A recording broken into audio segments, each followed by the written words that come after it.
All right. League of Wildness, week 1 of our 1-year anniversary challenge. We're live. We have Kim coming in from the north. I'm out here in Colorado. Please give us a shout out. Let us know where you're coming in from in the comments and let us know how week 1 of Outdoor Wildness is going. Kim, I came up here. So behind me, Pocket Monkey was in a knot.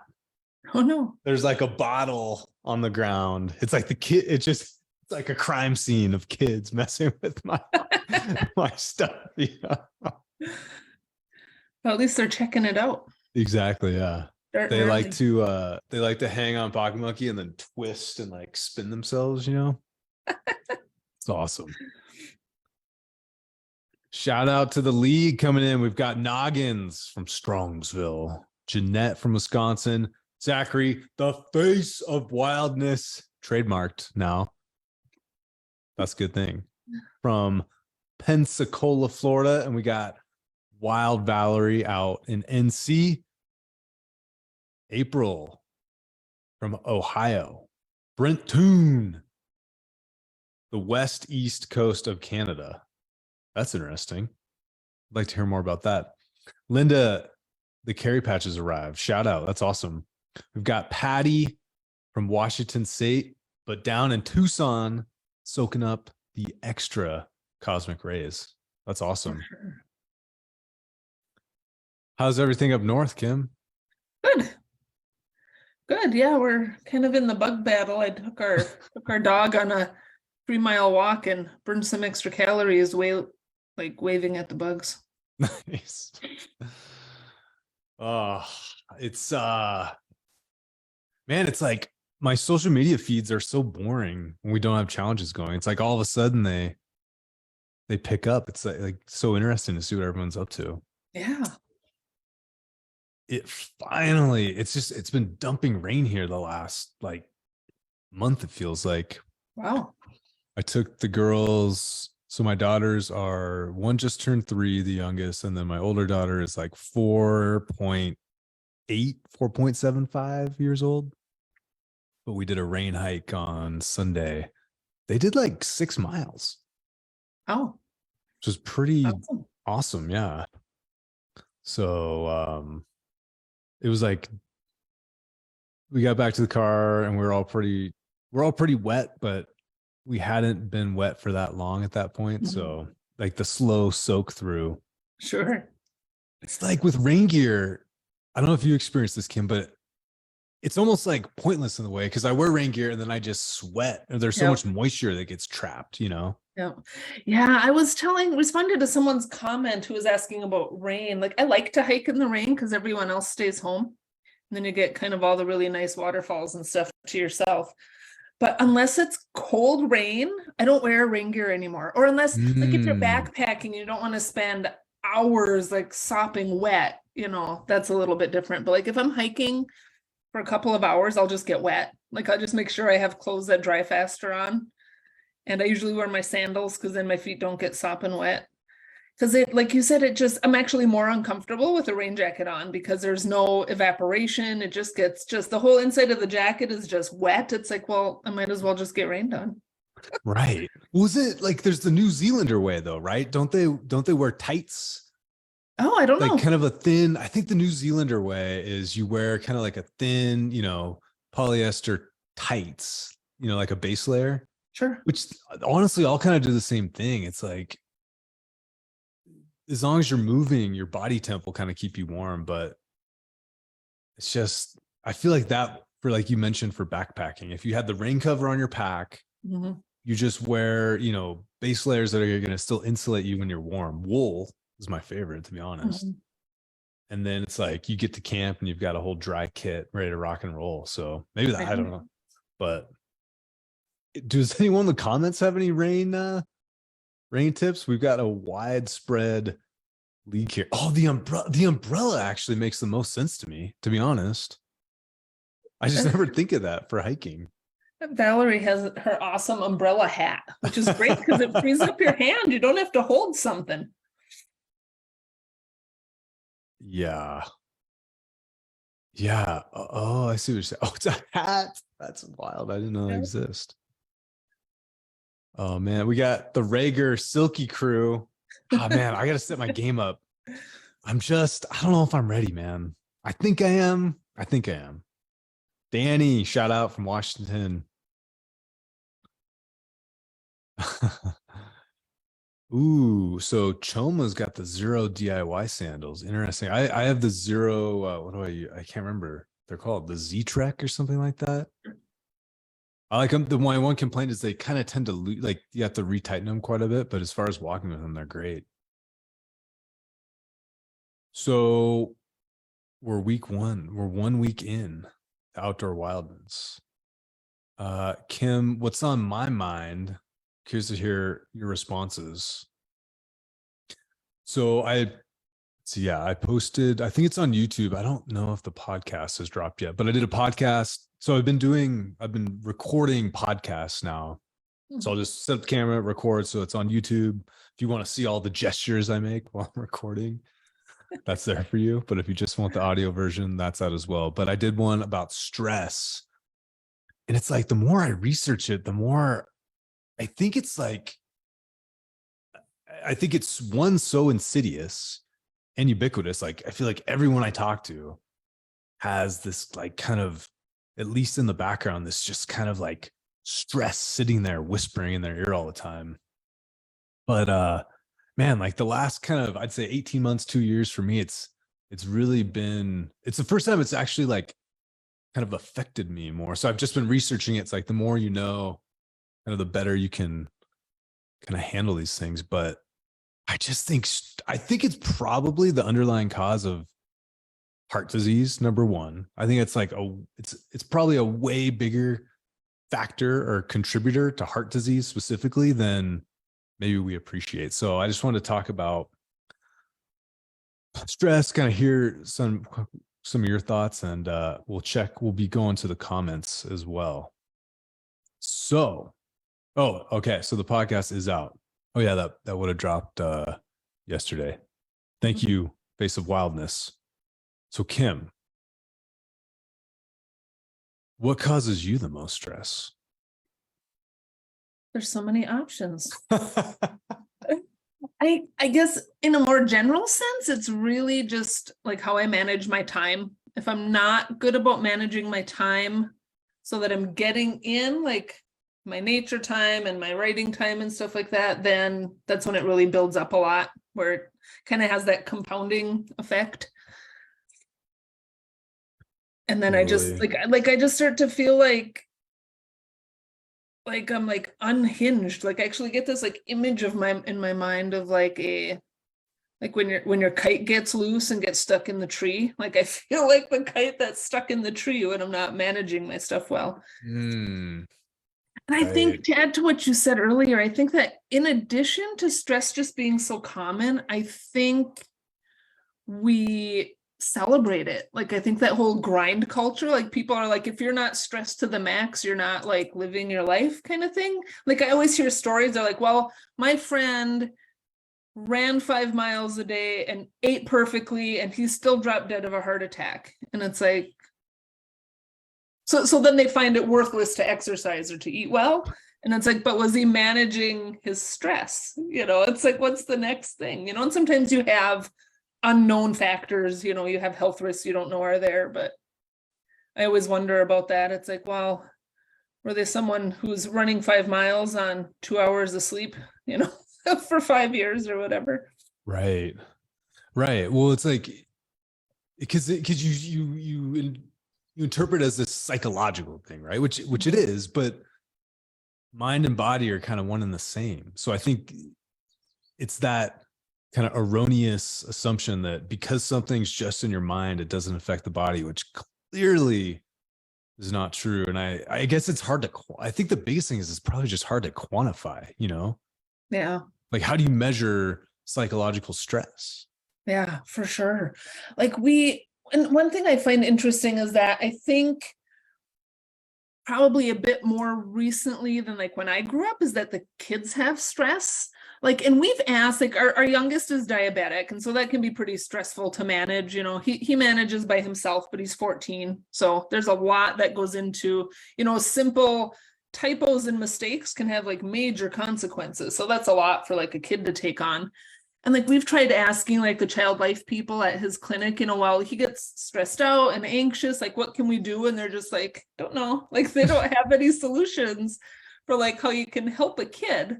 So like teaching them how to do like breathing exercises and to make sure you're getting outside, to help learn how to manage that. They're just like, we don't have any resources for managing stress in children. Man. I'm just going to kind of ponder and free associate here a little bit, but I wonder if, if you think not necessarily, I don't think this is the case for what you just described, but I wonder if a lot of those stress management skills come from probably how you and I grew. Well, I know how you and I grew up, and I suspect how many people grew up as well, where there's just a little less, things were just a little more free to roam. So you kind of had to figure things out. You know what I'm saying? Yeah. So you kind of, you build those skills, and then I don't know. I'm still struggling. So we'll see. We've got some comments here I want to address. Zachary, Face of Wildness Ready, says, as my psych professor once said, stress is one hell of a drug. There's also two types of stress: eustress, the good stress, and distress, the one people talk about, the bad stress. That's good. Yeah, I think it's important to notice, like, exercise is a form of stress. If you approach exercise and training appropriately, the body has a super compensation effect, where it's kind of like what doesn't kill you makes you stronger with, again, appropriate application of exercise and training. Mm-hmm. Not that the wild gym training is killing people, but at least not yet. Okay, Danny's saying adaptogenic herbs have been a lifesaver for me. Ashwagandha, did I say that right? Yeah, and other herbs have helped in times of heavy stress when I don't feel like I'm managing well. We've got Noggins, aka Choma, 100%. The book Outlive illuminates a great deal about cardiovascular health, as well as the other horsemen of aging, like cancer, neurodegenerative diseases, and metabolic disease. Thanks for the stoke, my man. Kathy, shout out. Psychological stress shows up in our bodies, but we have to learn to pay attention. Danny, grounding, sun exposure, meditation, being as grateful as possible. I homeschool 3 kids and it's overwhelming. I can imagine. And Zachary says, doing a wild gym workout may feel like you're dying. It's a special feeling. Yeah, I think, Kim, like you were saying with that, I've heard the same thing. Like, I remember growing up, it was these guys that were super fit, active, and also they would just drop dead one day, have a heart attack. I wonder if the exercise can kind of mask it, right? Because exercise has an antidepressive effect, right? It's the endorphins. You feel good when you exercise. You took action, you accomplished something. If you have this personality where you're disciplined in your training and exercise, but you're still maybe overwhelmed outside of that environment, I wonder, if that kind of combination of the stress you're putting on your body physically, plus that kind of like endless rumination, has like an exacerbated negative effect, Brent is saying, I find walking is like a moving meditation. It removes the stress. I agree. Especially, Kim, like, there's something about being in the woods and maybe how your depth perception constantly is changing, and just, you're not in this 12 by 12 box. There's something about that to just frees your mind, Mm-hmm. It's like the rumination, I think, is what gets me. But being, when I'm out in the trails or climbing and hunting, I think are 2 big ones, because they're both very life or death in nature in a way. You've got to be focused in the moment. Your mind just doesn't have an option to kind of wander. Mm-hmm. Exactly. Okay, so Kim, what do you see in like your inner circle, friends, family, people you're close to? What do you see that causes the most stress for them? I think workload And so I think most people get stressed out about their job, at least at some point, but there's a lot of people who work jobs where the expectation of what they're supposed to accomplish in their 40 hours is way beyond what they have 40 hours to do. And like management is in the same boat. So if you try to talk to them, they're just like, yeah, that's just what we have. So they're like, here's what you have to accomplish. We know you don't have enough time to do it, but figure it out. It's like I had a job like that once where they were just like, well, the unheard part is that if you want to get all your work done, you're going to work for free from home because we're not going to pay you overtime and you still have to get it done. But we can't tell you to do that. So we didn't say that. So that was just kind of like the underlying like culture, And it was like, I did not get paid enough to work for free. Kim, I thought we agreed not to talk about this. Yeah. Oh, that's, yeah. I get it. Yeah, it's like, I guess I've always, so I graduated college, I fought fire, I was a wilderness ranger, and then I worked in a gym, and then I basically have been, I guess, self-employed or had my own business since then. So even when I had bosses, it was still a relatively flat organization, just there wasn't a lot of bureaucracy or anything like that. And it was more collaborative than I guess hierarchical, but the bad boss thing just sounds horrible. Yeah, it can be, and it's just such a strange thing because like I kind of think like 5 days a week is already too much. It's like if you can't get the work done that your organization needs, then you need more people. Not like people can only do so much work in a day. And a lot of those jobs, they end up having a ton of meetings. So you're spending all of your work time in meetings, so you can't work anyways. Right. And then they want to talk about why nobody's getting work done because you're in meetings talking about why nobody's working. It just doesn't make any sense. I think the whole work culture thing is just kind of bizarre to me. Yeah. Well, especially like the more white collar jobs, it's like, it's hard. It's kind of measuring output. Again, it's one of those things that's, you can measure it, but it's also, like you and I, when we write our articles, like the time it takes me to write the one, I couldn't replicate that consistently. Mm-hmm. You know what I'm saying? Like I need that kind of undulation to let the juices kind of flow. Mm-hmm.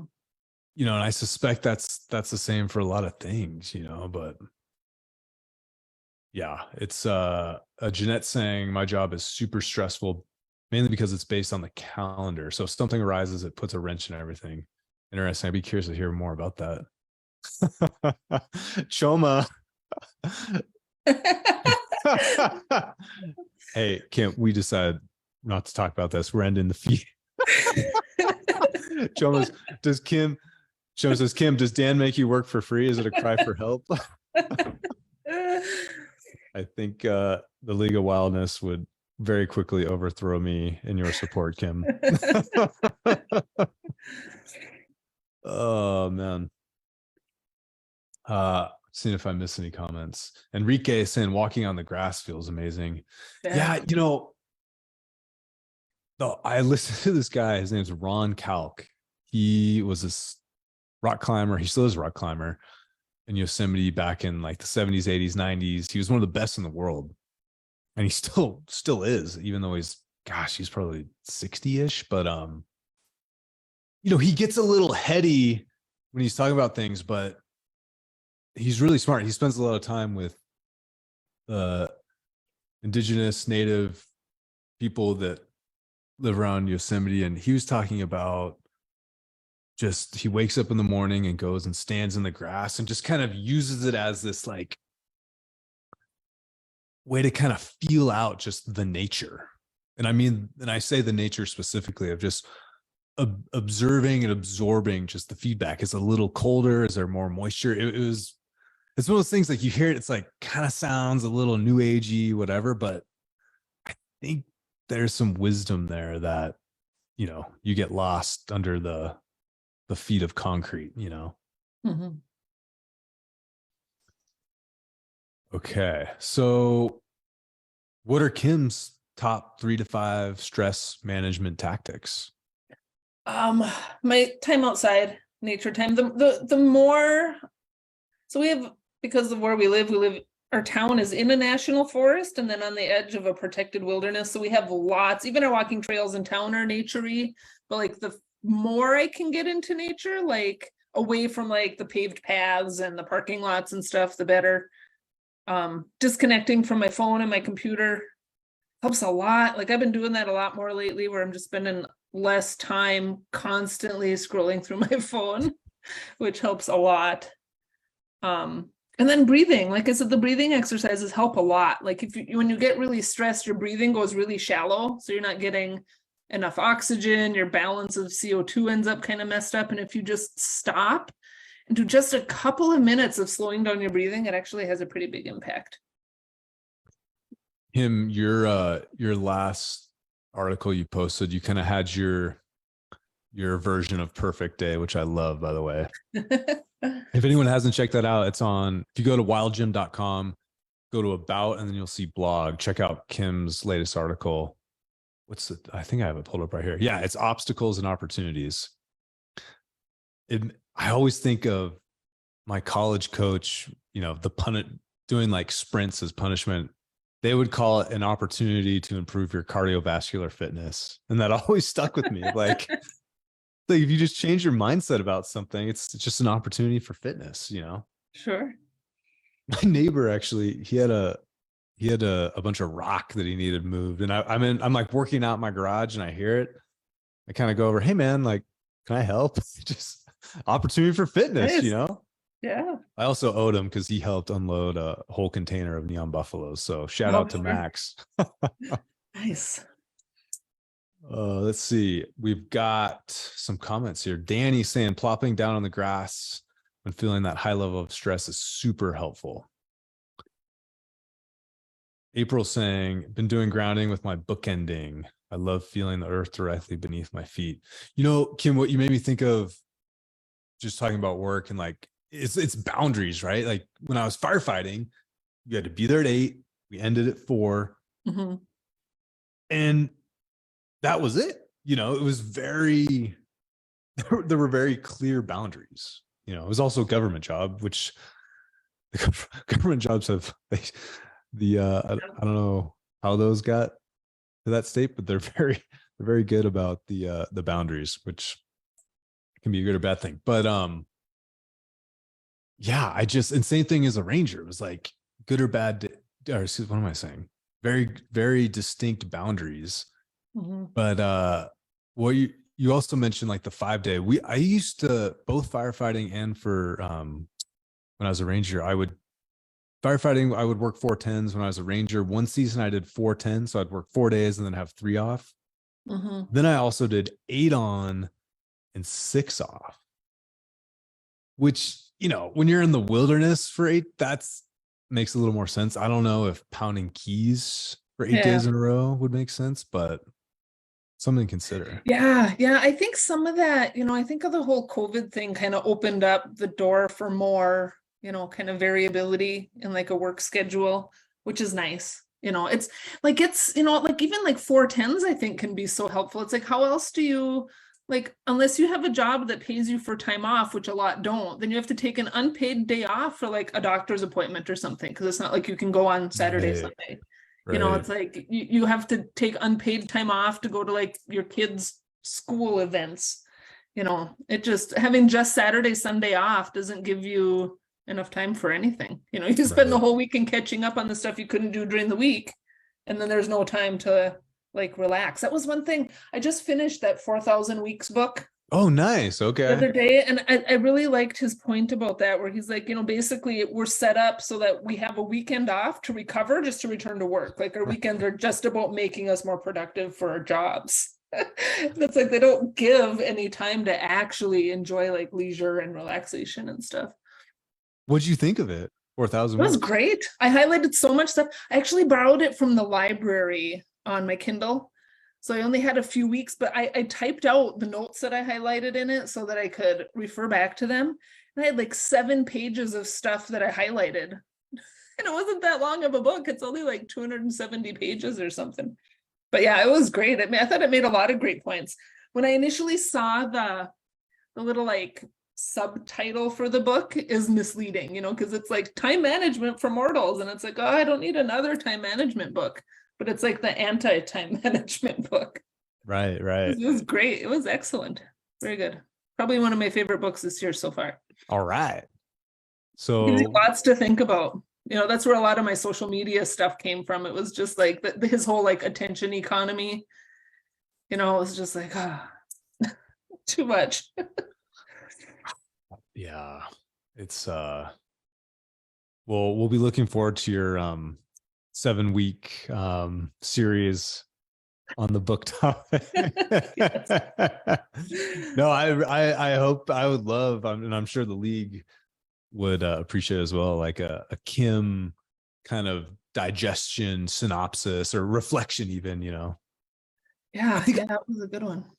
I just talked to Earl the other day. Earl, shout out, Wild Man of the North, and he's the one that recommended it to me. He was reading it again. He's saying, yeah, like the second time I picked up on a lot of things, or just maybe a slightly different perspective. Sure. So I'm on, like, I think I've read it 3 or 4 times now. Yeah, awesome. But yeah, I'd be stoked to hear your kind of like your slow thoughts on it. Yeah, there's lots of them. It was a lot of very thought-provoking book. So do we get to your tactics for managing stress? Do we list those out? It was the nature time, the breathing exercises, and what was the other one? I can't remember what the other one even was. Yeah. Disconnecting, getting off. Right. Okay. I was thinking about how I was going to answer this. I think just for me personally, it's like, it's the rumination. It's a thought loop where like I'll wake up at 2, 3 in the morning and my mind, it's like, it's this wild experience where I just can't turn my mind off. So I've been trying to do a better job of controlling my own thoughts so that when that does happen, you can kind of like break that cycle, which it works. It's working pretty well. They'll sneak back in there and you kind of got a, whack-a-mole type thing, but it does help for sure. I mentioned this in the podcast, but I created this whole like visualization process. It's when I'm feeling like, this is more of an acute situation, but when you start to feel that tension, like I feel physical tension, it's this thought process where I literally envision like that tension as an entity, as like a person. And then they enter like a waiting room for like a spa, like a massage or spa place. So it smells good. There's the wood, calming music, plants, all that, maybe a little waterfall type thing, and like getting a hot towel and just taking that moment to calm down and just break the cycle. That's all it is just breaking the cycle. But feel free to try it out. It's not trademarked yet, so oh man, let's see. Christina's saying she can't hear anything. That's a bummer. Oh no. But I think we're good. Wow, there's a lot of comments. Let me see here. What was it? Choma's saying 4,000 weeks is one of the best. I've used insights from it to coach up young adults for a personal development course. That's awesome, man. Then Face of Wildness, Zachary is saying, the more you talk, the more I want to hang out with you. Oh man. Yeah, I think again, for me, it's controlling your thoughts. Stoicism talks a lot about this, Marcus Aurelius Meditations. That's a great resource. You can read about like 1 page a night because it's very dense and you really got to think things through, but it's super helpful. This is going off topic slightly, but as I was doing this research into stress, social integration came up. And social integration, this is the definition I like the best because you can kind of take it a few different ways, but social integration is a multidimensional construct that can be defined as the extent to which individuals participate in a variety of social relationships, including engagement in social activities or relationships and a sense of community and identification with one's social roles. That last line, identification with one's social roles, kind of my interpretation of that was like, it's having clear purpose. It's one being a part of a group and knowing that, but also knowing your purpose within that group. Does that make sense? Mm-hmm. I was curious, Kim, I know you live in a more rural area, smaller town. Like, do you feel like this concept of social integration is maybe more a part of your community in the smaller community, or do you see it more in medium to big towns, or just any reflections on that? Kind of depends. Like, I've lived in urban areas, and like the benefit of them is you have so many options. So it's like, if you have kind of a niche interest, it's easier to find other people in an urban area who might share it. It's like, if you have like an interest in like Broadway or something and you live in Ely, you're not going to get a lot of help from living here.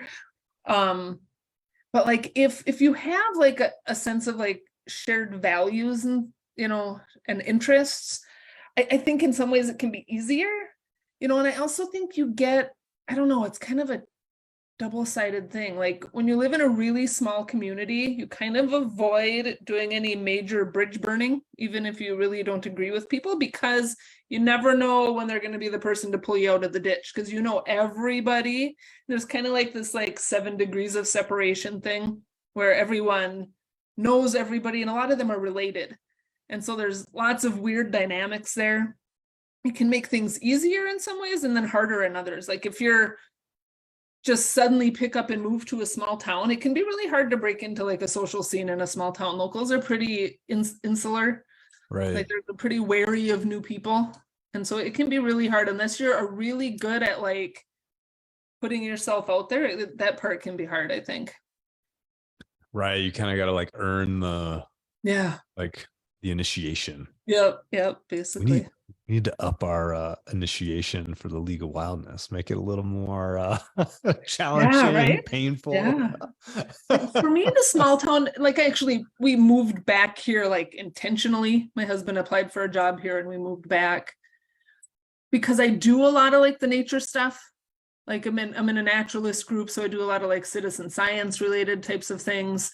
And so because of where we live, that works really well. Like, living in the city, I was like kind of like a fish out of water. I was like trying to make it work, like to pretend that sitting by the fountain in the park was good enough for me, and it just wasn't. Like, it's just not enough.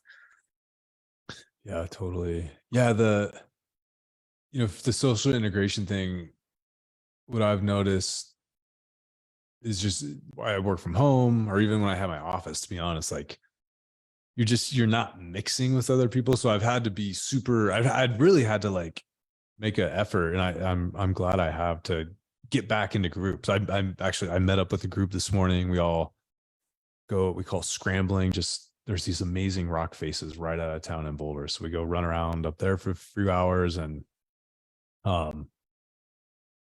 just kind of getting reacquainted with old friends. And I've even gone on some climbing websites, and it's almost like a dating website. It's so funny, but it's a partner finder. So you kind of describe what you like to do, what you've done in the past, just, you message back and forth. And I went out with a guy. When was that? That was Saturday morning. We went out. Great guy. Shout out to Jack. Had a great climb. And I've got like all these climbing dates set up, Nice. But it's super fun. Awesome. You never know. The thing with climbing is like, there's this life or death element to it. So you kind of got to like suss people out, kind of make sure what they say is true. But in general, it tends to go well. Awesome.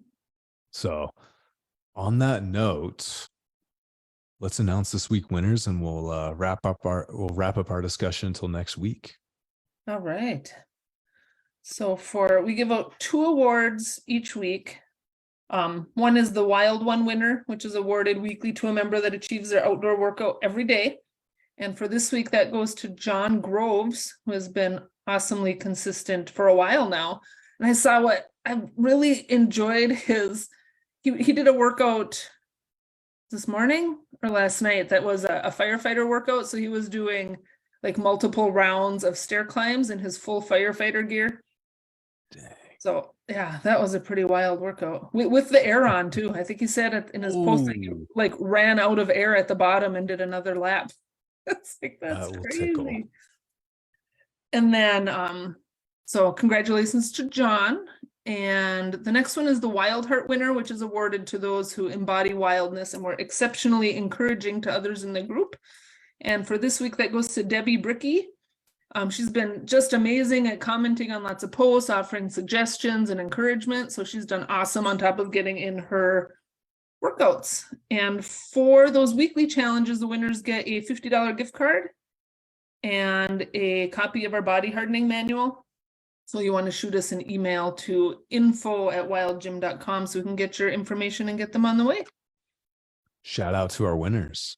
And just one thing, you OGs may have noticed this, but we changed up the winners just a little bit. So there's the wild one, which Kim described as that's all about getting in the daily outdoor wildness. And then the Wild Heart, we wanted that to be more about encouraging the group, contributing to the group, less focus on the workouts, but more just bringing the spirit of wildness. So those are our 2 weekly winners going forward. So congratulations. Any closing thoughts? And again, I guess I have a closing thought. Sorry to interrupt, Kim. No, patches are en route. Our chopped wood, carry water. They're awesome. I'm stoked how they turned out. So those should be getting to folks in the US here pretty quick. International League of Wildness might be just a few more days. So thank you for your patience. Awesome. Kim, anything else?